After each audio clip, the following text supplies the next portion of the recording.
La tercera capa, velo de Lázaro para la resurrección, es el templo interior.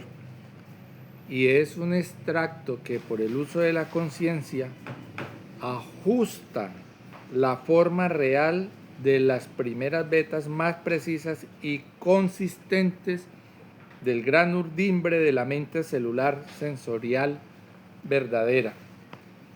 En esta tercera capa se da un proceso definitivo, sea para la luz o sea para las tinieblas.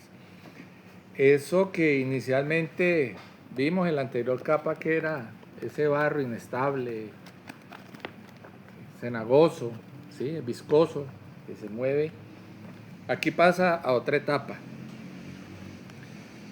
Da una solidificación y según sea el accionar sobre esa capa,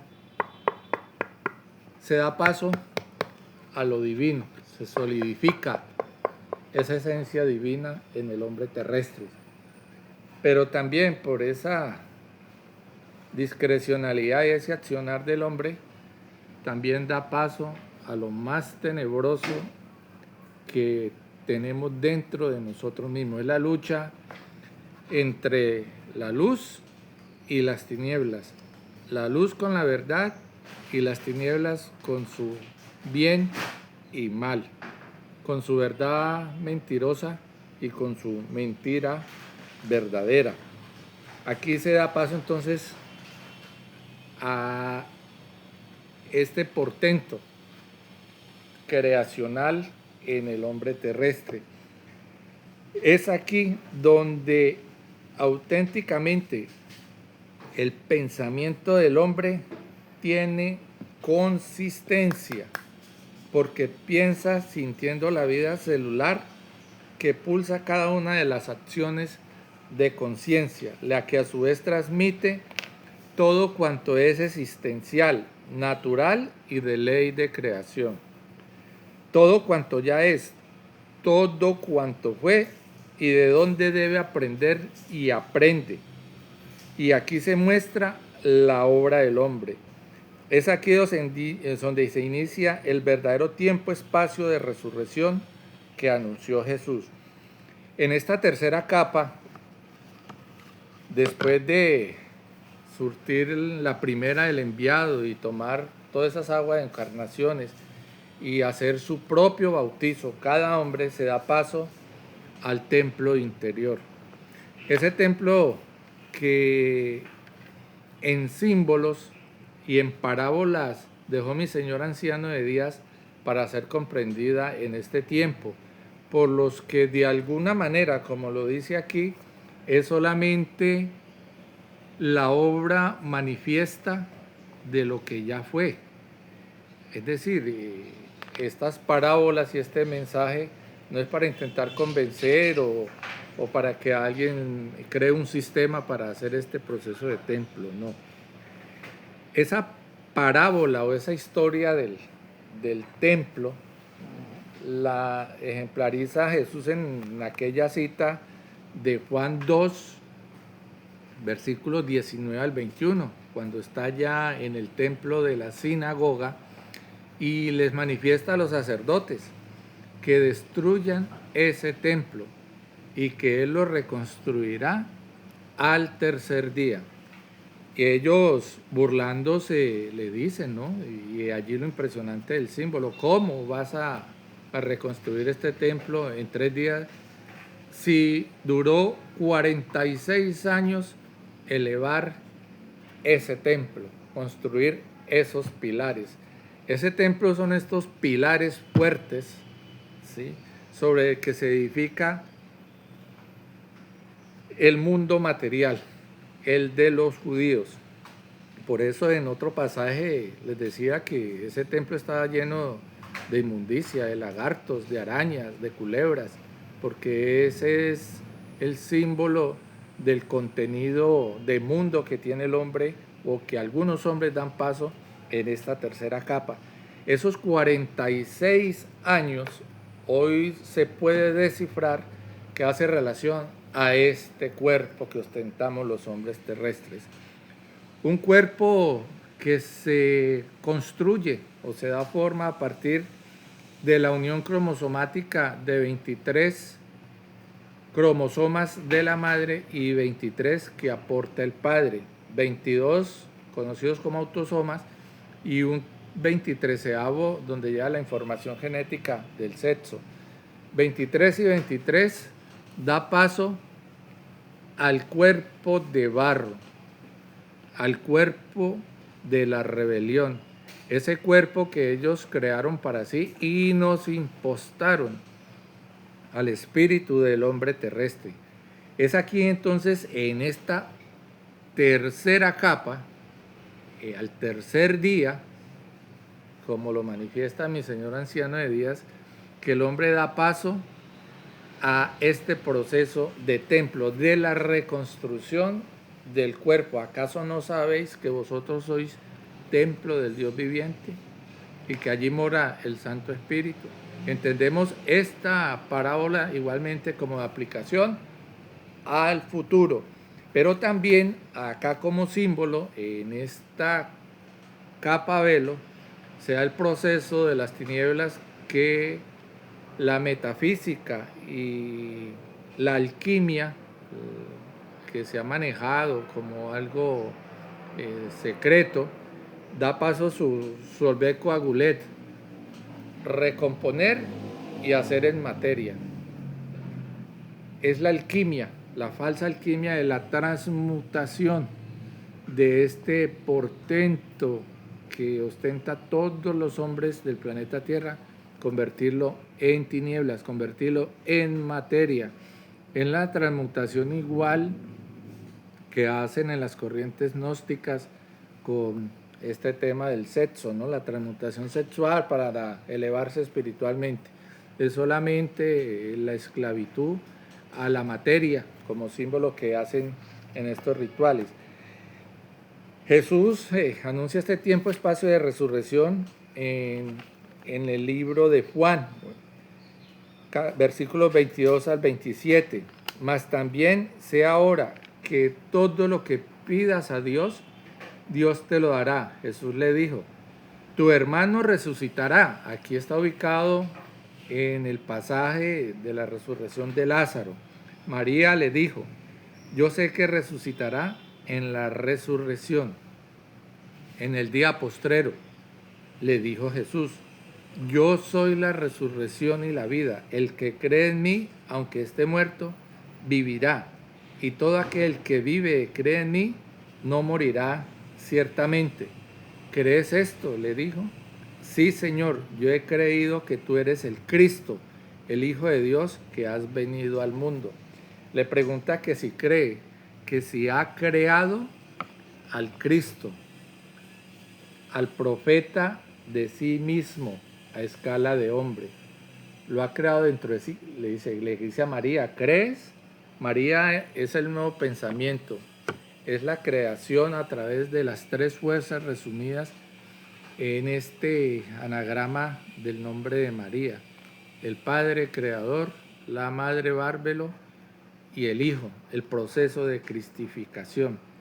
Es aquí porque el hombre reconoce su identidad, su yo soy, su resurrección que viene de sí mismo, resurrección que viene del pensar, del actuar, del hablar y del sentir en ese momento de resurrección y de muerte y resurrección. De la tercera capa velo habló en símbolos variados Pablo de Tarso, pues por ella, en ese ajuste de las formas reales del pensamiento y cuando no se tiene preciso y consistente los filamentos, los hombres de aquel pueblo se inclinaron por el crimen, negando la verdad que les vino de Chiel-Jo, como las cartas de los Hechos manifiestan en 3:15. Mas vosotros negasteis al santo y al justo. Se negó a sí mismo en esta capa. Da paso a otra fuerza, que es el profeta de tinieblas. y pedisteis que se os diese un homicida y matasteis al autor de la vida. Dan paso al anticristo, dan paso a Barrabás. Sueltan esta fuerza luciferina que en aquel tiempo como símbolo pidió aquel pueblo perverso. Suelten a Barrabás. El Barrabás, que es el mismo Jesús que hoy adora esta humanidad, porque ese es el nombre como símbolo de Barrabás. Jesús Barrabás, a quien Dios ha resucitado de los muertos, de lo cual nosotros somos testigos. En esta capa velo, los conocedores de ella, los que llegan al ajuste perfecto de su acción, desarrollan las capacidades del milagro, el levantar muertos de los sepulcros, porque endurecen para sí el primer pensar y sentir del verbo. Aparece así el templo verbo de Cristo. Continúa Hechos de los Apóstoles, pues que hoy se nos interroga acerca del beneficio hecho a un hombre enfermo. Este es un discurso que Pedro le dice ante la sinagoga después de la muerte de Jesús, que ya adquiere ese poder y se enfrenta a ellos. De qué manera éste haya sido sanado, sea notorio a todos vosotros y a todo el pueblo de Israel, que en el nombre de Jesucristo de Nazaret, a quien vosotros crucificasteis y a quien Dios resucitó de los muertos, por él este hombre está en vuestra presencia sano. Es la sanación que hace cada hombre en su propio cuerpo, un cuerpo en luz, un cuerpo acorde a la vibración del tercer día creador. No es la sanación que hacen hoy en las iglesias, que engañan a través de manejos luciferinos de entidades donde sanan estas dolencias del cuerpo provocadas por demonios menores y que ponen en orden a través de invocar demonios mayores para poder sanar. Es desde este lugar de trabajo de ese pensar y hacer que se acrisoran los mensajeros y recolectores finales. Esos mensajeros, esos recolectores finales, son aquellos 144,000 que ya pululan en cada una de las religiones y estos grupos falsamente espirituales. En alguna parte donde están buscándolos, otros están cobrando por la inscripción para hacer un 144,000. En Hechos continúa, y nos mandó que predicásemos al pueblo y testificásemos que Él es el que Dios ha puesto por juez de vivos y muertos. De este dan testimonio todos los profetas, que todos los que en Él creyeron recibirán perdón de pecados por su nombre.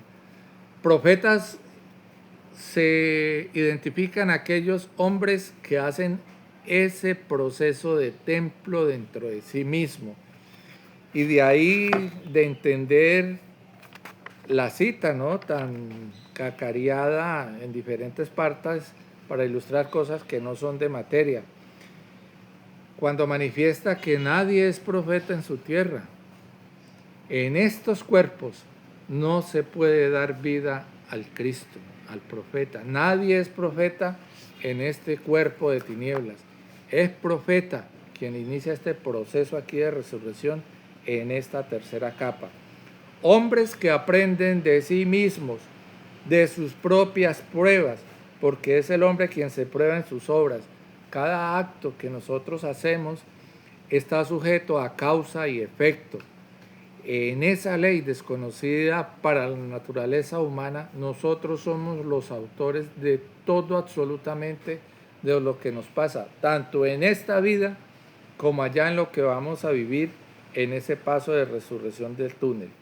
Porque el Altísimo no prueba a ningún hombre, el hombre se prueba a sí mismo para la obra del Supremo, porque la obra suprema no soporta fallas de hombres. Declarando y exponiendo por medio de las Escrituras que era necesario que el Cristo padeciese y resucitase de los muertos. Ese padecimiento que se le infringió allí al Cristo es el mismo que hoy, en este momento, se nos infringe en este cuerpo, a través de esos 4 poderes. Es el Gólgota humano que termina allí, con crucifixión y muerte en esa hora 9. El tiempo-espacio de resurrección verdadera que se abre aquí, ese tiempo-espacio, esa nueva posibilidad de esta cápsula, de este cuerpo, la deja manifiesta Jesús así en Hechos de los Apóstoles 26. Y ahora, por la esperanza de la promesa que hizo Dios a nuestros padres, soy llamado a juicio, promesa cuyo cumplimiento esperan que han de alcanzar nuestras 12 tribus, sirviendo constantemente a Dios de día y de noche. Por esta esperanza, oh rey Agripa, soy acusado de los judíos, que se juzga entre vosotros cosa increíble, que Dios resucita a los muertos.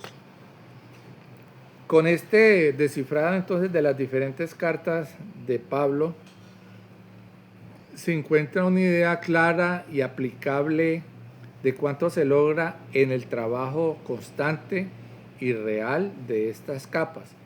Este trabajo constante lo cifra igualmente el libro de Romanos 7, versículo 4 al 6. Así también vosotros, hermanos míos, habéis muerto a la ley oscura, mediante el cuerpo de Cristo, para que seáis de otro, del que resucitó de los muertos, a fin de que llevemos fruto para Dios, porque mientras estábamos en la carne, las pasiones pecaminosas que eran por la ley obraban en nuestros miembros, llevando fruto para muerte. Todo el accionar que adelantamos en este mundo nos lleva a la muerte, por ese pensamiento que se aloja allí entonces y toma forma en esa capa. Esta capa, igualmente como se ha venido compartiendo, es la esperanza de muchos, cuantos descubren su identidad, su esencia y su palpitar, tal como lo cifra el libro de Efesios. Pero ahora en Cristo Jesús, vosotros que en otro tiempo, en el tiempo del segundo día de creación, en este tiempo de la carne, en este tiempo de la manipulación del cuerpo de barro, habéis sido hechos cercanos por la sangre de Cristo. Así se comprende todo el engaño y la manipulación que ahora cae al encontrar la respuesta definitiva de qué hacer con esta tercera capa velo, que bien, nos niega o nos revive para siempre jamás. Así remata Colosenses, ¿no? Mira que nadie se engañe por medio de filosofías y huecas sutilezas, según las tradiciones de los hombres, conforme a los rudimentos del mundo y no según Cristo. Toda esta información alojada en esta capa o en este accionar de todas estas capas corresponden a este mundo material. Y nos dice aquí Colosenses que en ese preciso momento, en esa batalla final del proceso de muerte y de resurrección, el hombre debe tener esa capacidad de entender lo que está ocurriendo con ese tiempo que es crucial para el hombre terrestre. Termina así Timoteo, palabra fiel es esta: si somos muertos con Él, también viviremos con Él. Si sufrimos, también reinaremos con Él. Si lo negáramos, Él también nos negará. Alejaos de mí, hacedores de maldad. Pueden predicar todo lo que quieran, hacer todo lo que quieran de obras del mundo, pero esa no es obra del Cristo. Son negados, son vomitados de este tercer día creador.